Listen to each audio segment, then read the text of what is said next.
I decided to invest in myself and go to culinary school because I need that. Before we start, my name is Bailey Robert Chandler, and right over this way is Simon Miller.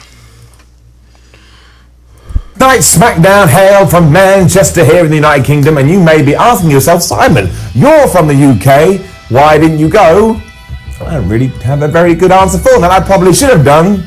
Although, to be honest with you, after watching it on my television device, maybe I made the right call. But indeed, my name is Simon Miller. You are tuned into What Culture Wrestling, and it's time to figure out if the last WWE show in the books was any good. And we did that by taking the finger of power, the thop, and by giving the good bits an up, and by giving the bad bits a down. Let's up those downs. For SmackDown.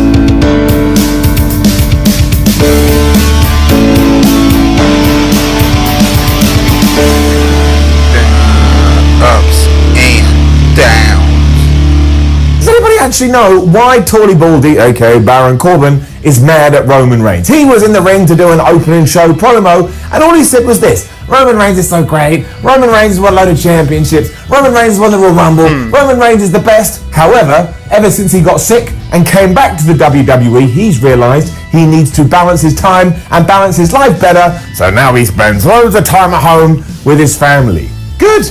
He should be doing that. It's really smart. I mean, I'm paraphrasing there, but that was basically Baron's shtick. Down. King Corbin also said that Roman Reigns' testicles have clearly shrunk, and then he showed like the big dog graphic, like the dog that is sometimes used on Roman Reigns' entrances, and had him bark like it was a chihuahua. Honestly, this was absolute garbage. I mean, who the hell writes this? It was embarrassing. And also, it didn't make me want to see Baron Corbin get his ass kicked, and it didn't make me want to see Roman Reigns kicked Baron Corbin's ass. It just made me want to turn off my devices. At one point, Corbin even said the reason that Roman Reigns wasn't interrupting him here was because he was too busy doing a Make-A-Wish. All of this was absolutely unbelievable, and it also went on for around about 82 years. Like, I literally was born, and then I had my life, and then I died, and somehow I came back to life, and Baron Corbin was still talking. The crowd was absolutely silent for this as well, and I'm not surprised, especially when we started talking about poop bags. And I close my eyes, and I just pretend I'm flying on a cloud. Right, look, I love the New Day, I really do, especially because before their match with the Revival, that was for the SmackDown Tag Team Championships, Big E says, look, we got to go out there and win that gold, because otherwise we're not going to be able to catch up with Charlotte Flair's championship reigns, because she is getting miles ahead of us. That was brilliant, and that alone gets it up. When I put my nerd goggles on, which I'm going to do now, here we are, wrestling nerd goggles, why on earth are the New Day even getting a SmackDown Tag Team title shot when last week or 2 weeks ago, whenever it was, they lost to Bobby Roode and Dolph Ziggler, who, by the way, don't seem to give two craps about this. And what was doubly confusing is that, yes, the New Day beat the Revival here, so they are your new SmackDown champ. Go ahead. Try not to lick your screen. Cheese it, crunchy satisfaction. My grandfather didn't commit suicide. Everyone has possible motives. He altered his champions. I know, stuff just happens. We've talked about it, and we will certainly talk about it again. And after Kofi Kingston had hit the Trouble in Paradise on Wilder, that was it. 1, 2, 3. And just to throw some extra shade into your face, just to throw some extra shade into your face, Corey Graves made it very clear to say, now that Kofi Kingston is a tag team champion again, he surely won't care that he lost the WWE title to Brock Lesnar like he was some kind of chump. So if you're a fan that's been going, I think I'm seeing some teasers here, and I think Kofi's about to embark on this great story. No, he's not. That's dead. It's over. Deal with it. Down. It does mean that we have learned so much this year when it comes to WWE. A Hell in a Cell match can be stopped if you smash somebody in the face, and if you do get absolutely brutalized by the Beast, just go and win the tag championships and everything will be okay. Shorty G then became a massive snitch. Roman finally did arrive at the arena, and the bag of Skittles ran up to him and was all like, guess what Baron Corbin said about you? You should go and beat him up.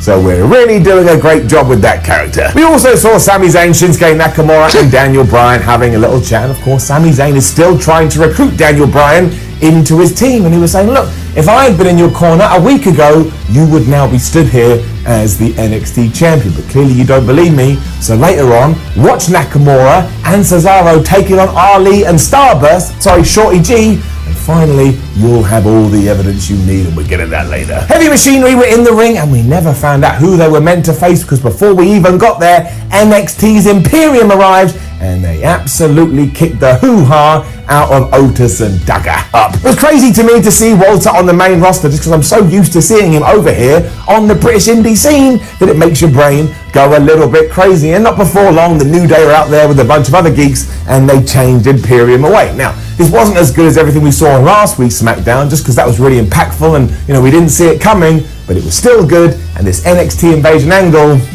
gets the 2 thumbs up, and it gets the clap.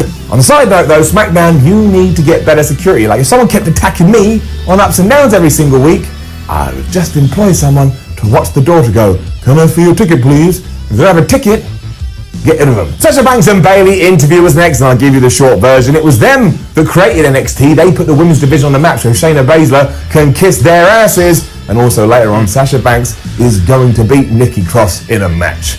Wonder what could happen. And then, my word, what happened next? I don't even know what to make of it. And I don't even know what we're supposed to do, because we did have Shinsuke Nakamura and Cesaro taking on Ali and Shorty G. And Cesaro and Shinsuke Nakamura, and don't forget Sami Zayn, who's in their corner, they all won. They actually won. What a world up. That means not only does the Swiss stock super meter, whatever I called it, go up to 1, which is unprecedented here on this show, but what does that mean for the Sami tally? I mean, I can tell you what it means. It means absolutely nothing, because Sami Zayn here was a manager, and I need to, a visual pin. I need to see him pin someone, basically. I need to see him win in the ring, but still, he was a part of this, and everything, it's gone to 1, 0. I can't even talk. It's like we're living in a brand new universe. There was also another lesson learned though, because it turned out if you want to give Cesaro a win, just put him against Ali and Shorty G, and then even Cesaro's able to get a victory. There was of course nonsense here, because Sami Zayn kept getting involved, and at the finish, Cesaro just pushed Ali right off the top rope, and that allowed Nakamura to kick him right in the face for the win. I don't know where we're going next with this. It genuinely surprised me. Brian watched the whole thing before walking off at the end, even though Sami was inviting him into the ring. And I know why the former Yes Man did this, because he was probably like, well, I've got to go check out ups and downs. What the hell are they going to do with that old Sami tally? Then things got good again. It was Sasha Banks, who has new music, by the way, which I kind of like, taking on Nikki Cross, and we can kind of just gloss over that, because eventually she tapped her out with the bank statement. I would say it was okay. It was the aftermath that was far more important, because as Sasha was leaving, Bayley got in there and she was ragging all over Nikki Cross because she's just a massive dick, before the NXT Women's Champion Shayna Baszler appeared once more, and she whipped Bayley's ass instead. Eventually Sasha noticed and she ran back and tried to save her friend, but it was too late. I'm just going to say this, as I said last week, and as I would say when I'm always talking about Shayna Baszler, she is the best. She doesn't come across as make-believe wrestler. She comes across as a legit person that would beat you up. I think we should just let her win a Survivor Series and then give her all the belts. I did not see what was coming next either, and I'm still stood here rather surprised. Giving it up. We had yet another backstage segment with Sami Zayn and Daniel Bryan. At first I was like, this is one too many, we need to back it off, but that was the point, because then from out of nowhere, we started to have lighting problems, everything went red, and The Fiend Bray Wyatt attacked Daniel Bryan. Again, you heard that correctly. The Fiend Bray Wyatt attacked Daniel Bryan. Now, I don't know what this means, but of course there is history between Bryan and Bray Wyatt, which could be interesting if WWE taps into that. And also, Daniel Bryan doesn't have bad feuds. Daniel Bryan doesn't have bad matches. I think this could actually be brilliant if told the right way.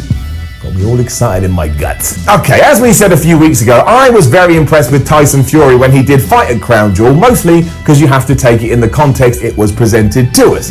Like, he'd only had a few weeks training, and I thought, yeah, I was impressed by it. He did better than I thought. But he was back here, and he was calling out Braun Strowman, and he's getting it down. The short version is Shorty G came out, and that is the last Shorty G joke I will make on this video. I just wanted to make my point clear. Now, what happened was, Tyson Fury came out and said he had a great time with Braun Strowman at Crown Jewel, and if they ever find themselves in the same ring again, they should be a tag team. Then Braun came out and was like, yes, Tyson, I agree with this, get these hands, everyone get these hands. And they laughed and joked like they were 12-year-olds in an amateur dramatic production. Braun said that all of this would be a fruitless endeavour because nobody would be stupid enough to take them on. Then the B-Team's music hit, they walked down the ramp, and of course, they got beaten up pretty bad. I would bet my ass this is probably a tease that at WrestleMania 36 we are going to get Tyson Fury and Braun Strowman as a tag team, which does mean at the show of shows, the biggest event of the year, Strowman will have teamed with a 12-year-old and a professional boxer. Somebody explain that to me because I don't get it. None of this enthused me, and honestly, they came across like Beavis and Butthead here. It was really awkward, but I do want to give a shout out to the B team, to Bo Dallas and Curtis Axel, because they were brilliant. Curtis Axel came marching out and said, look, we're dumb enough to fight you. And then Bo Dallas took the mic and went, no, he didn't mean it like that. What he meant was, everybody knows the B in B team stands for fearless. It was a top performance. Those guys deserve more. And Carmella then beat Fire and Desire to get a place on Sasha Banks' Survivor Series team. Like, do I miss these things? I don't remember that information ever coming across to it. Maybe it did, but WWE kind of throws a lot at you, and then other times they don't throw anything at you. And I was like, at no point do I remember being told that Sasha Banks is a Survivor Series team. And this isn't about them. They tried hard, and it was a decent enough match, and Dana Brooke got the win after a Swanton Bomb onto Sonya Deville.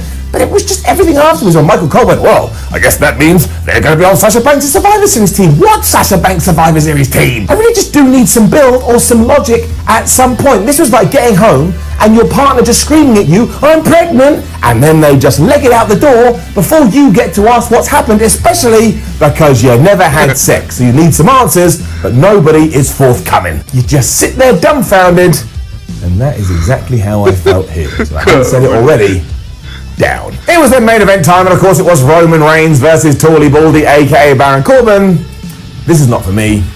Down. The match itself was okay, like Roman was beating up on Tawley Baldy before, for some reason, Dolph Ziggler and Bobby Roode got involved, because why the hell not? This is much more important than the tag team titles, and that allowed Baron to get the upper hand, but then eventually Roman had the upper hand, because that's just how Roman Reigns' matches go. All that led to Dolph Ziggler getting involved, and after Roman Reigns speared him, he took his eye off the prize being King Corbin, turned around, gave him the end of days, and yes, Baron Corbin got the victory over Roman Reigns. Did it mean anything? No. And should WWE stop doing finishes like this? Yes. And wouldn't it have been a better idea to just have Baron Corbin beat Roman Reigns clean in the middle so we could go, oh my gosh, what does that mean? Maybe Tawley Baldy is actually a threat we should take seriously. Apart from a dude who started off the show with just the stupidest scripted stuff I've heard for ages and ended it by having to have help from two different people.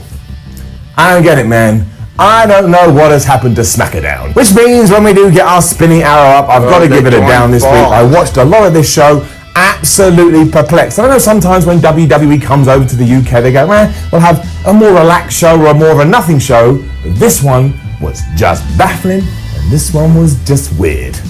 I'm looking forward to forgetting about it. Now, don't forget to leave a comment below and let us know what you thought about the show. Were you there? Am I wrong? I want to hear about it. Like, share, and subscribe. Head over to WhatCulture.com, read yourself the articles, follow WhatCulture on Twitter, WhatCulture WWE.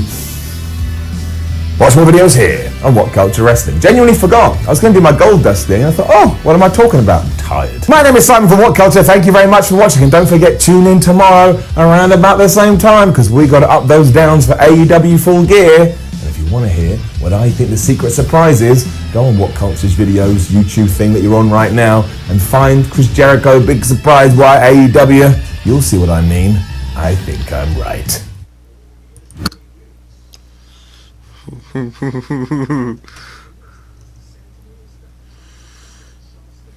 Hold on a minute.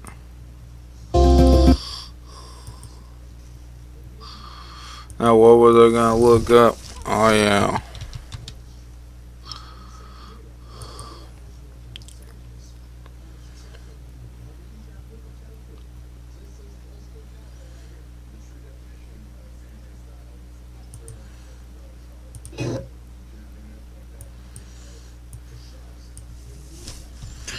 Yeah.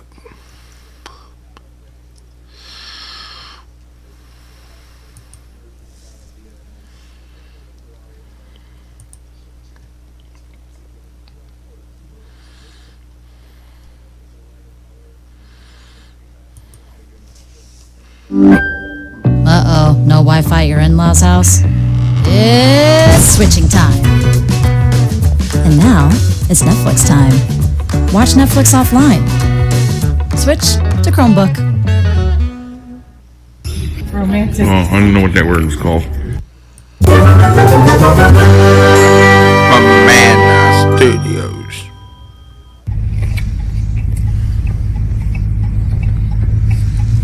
Oh yeah. Time to eat again.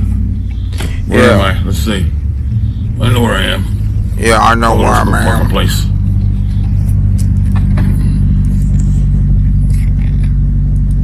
Red Lobster. Without a crowd, it looks like. This guy going this way? Alright. Yeah. It's gonna be difficult.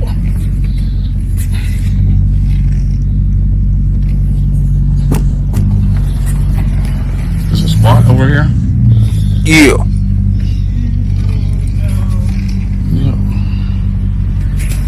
Spot.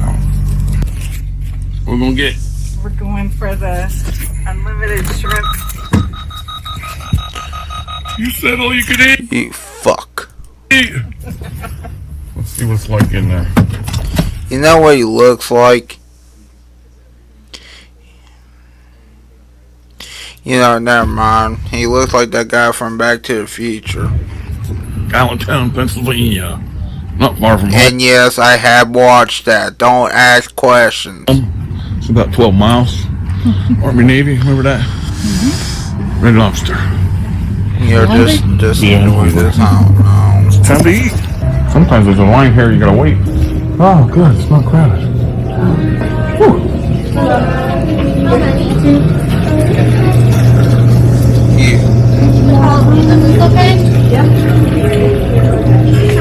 By the way, did you like Sasha Banks' new updated theme? Dark in here. Smells good. Lob.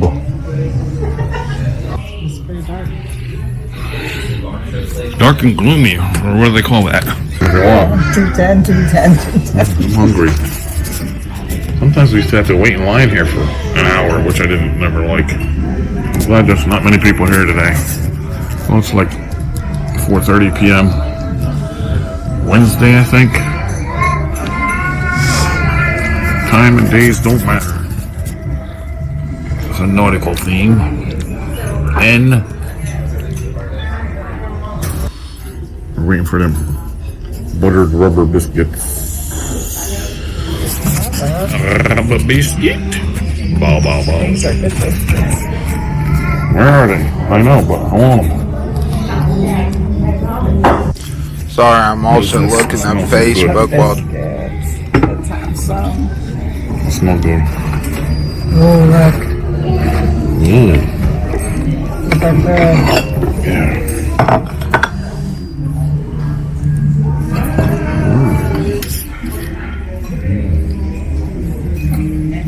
They're so good. Crispy, buttery, garlicky.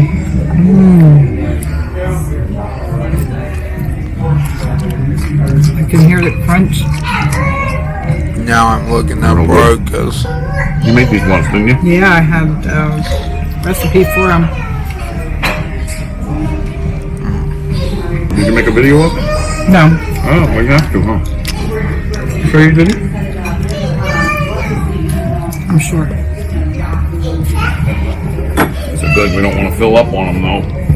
Oh, we got a lot of food coming. Good stuff coming, huh? Yeah. Can't wait. Where are you?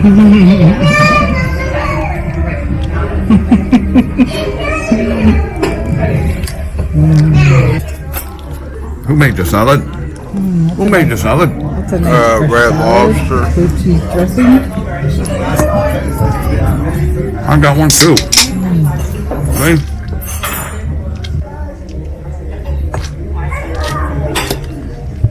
You like that red onion? I like that red onion.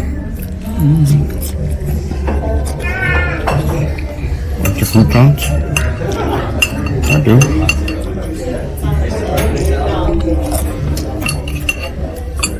I was thinking about getting the lobster, but since we came back from Maine, I don't have it in Maine. We can go back there and get it. I'm gonna get my new car.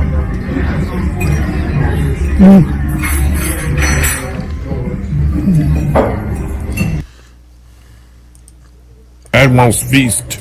I know what's that? 3 pieces of shrimp. Shrimp scampi. And this is teriyaki shrimp. Shish kebab. Shish kebab. Kebab.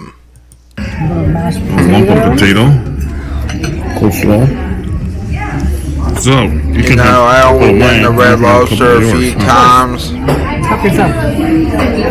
I don't happy like you made the it wood here? grilled lobster. I hope they're not all We've wood been over here for a grilled, couple and I weeks, hope so- that all lobsters are good, except for the wood grilled.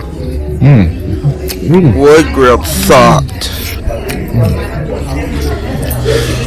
I mean, they didn't suck. Well, you know what, but you know they just didn't have a good taste. Yeah. So you can get more though, right? After this. Yes. But they're going to be smaller than that amount? Well, it's probably half. Don't worry, it's zero sugar. What's that? It's really garlicky, drippy, and butter. Do you see that I zero? think these are clam strips or something, right? And this is what kind of fish? I forget. Well, it's going to be good. I know it. My grandfather. Excuse me. My grandfather says I watched too many of these type of videos. I guess I do. But this is what I want to do. Down there too, huh? Yeah, there's some rice. I mean, my original goal was to be a wrestler, but that won't happen, I don't think. I had one already. I might still watch wrestling, but Yeah. We got there. I can't help wrestling. Oh, you want me to have one? Ready? Hold my mouth. But I heard from some people it's not worth it. I mean, I think it'd be somewhat worth it, but yeah, the injuries. Oh my God. Barbecue-y? Yeah, I don't know. Shrimp jerky.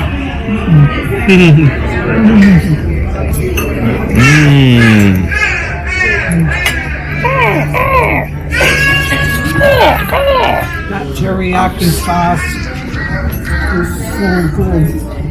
It's like barbecue-ish, right? I was right. Shrimp jerky. It's this nice garlic butter to dip your biscuit. Yeah, I used to. Oh, yeah, that's the way to do it. You don't mind? No, I don't mind.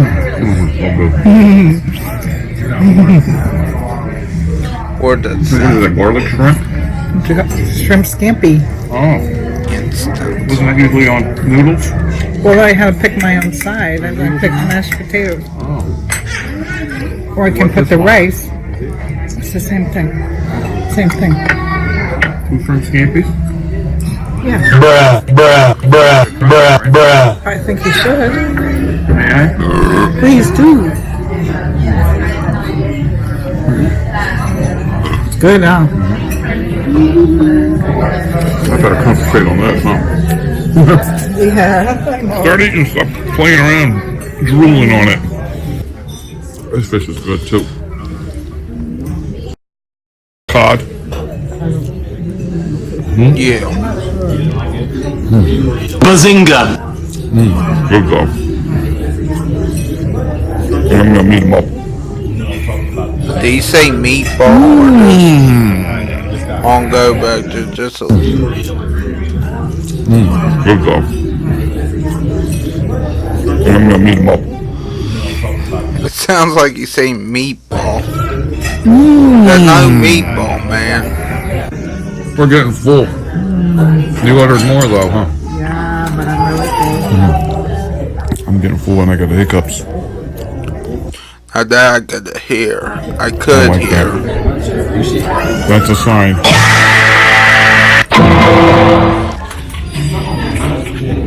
Yeah. What? I'm stuck. I can't even go.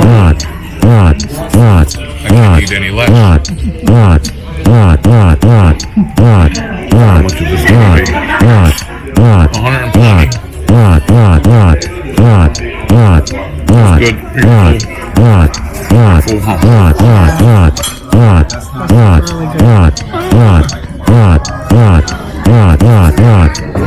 Two doggy buckets. And his name is John I got full. What the fuck?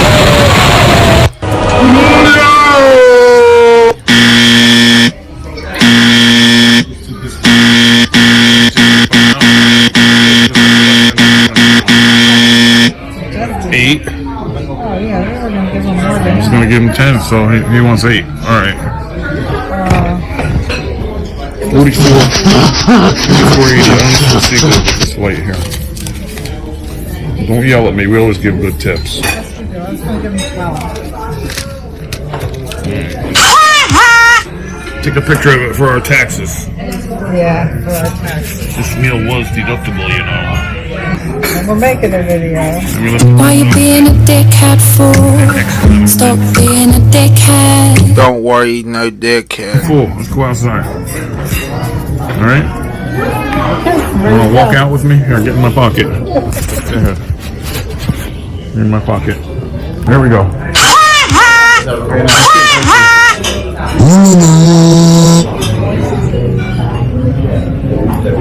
No, not November. I'm lost. How do we get out of here? Keep going. Definitely lost. Go left. Left. See? How we went that way? Got with it. Oh, that's the kitchen? Oh, I got lost.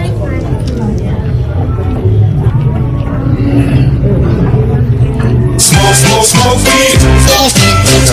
Damn, son, where'd you find this? Smoke weed. Smoke weed every day. Smoke weed. Smoke weed. Smoke weed. Damn, son, where'd you find this? Smoke weed. Smoke weed every day. Smoke weed. Smoke weed.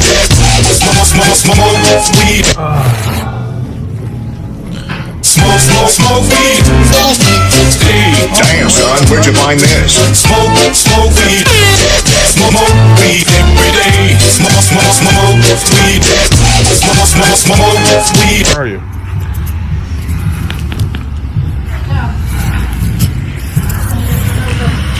Red Lobster. Where's the sign? There it is. Hey, Kiki. How dare you? This camera's hot. So you kind of mall? Right? You whore! And there are no more. That was the Lehigh Valley Mall that used to be nice. Everything's closing. It's an online retailer. You whore! Supper. Where's my car? What did I drive? I forget. Listen.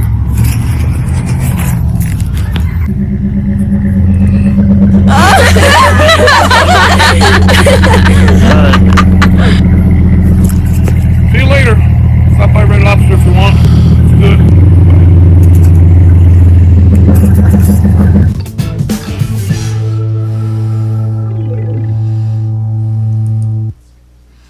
I wonder, should I click on this button where it says sexy slut whore moaning?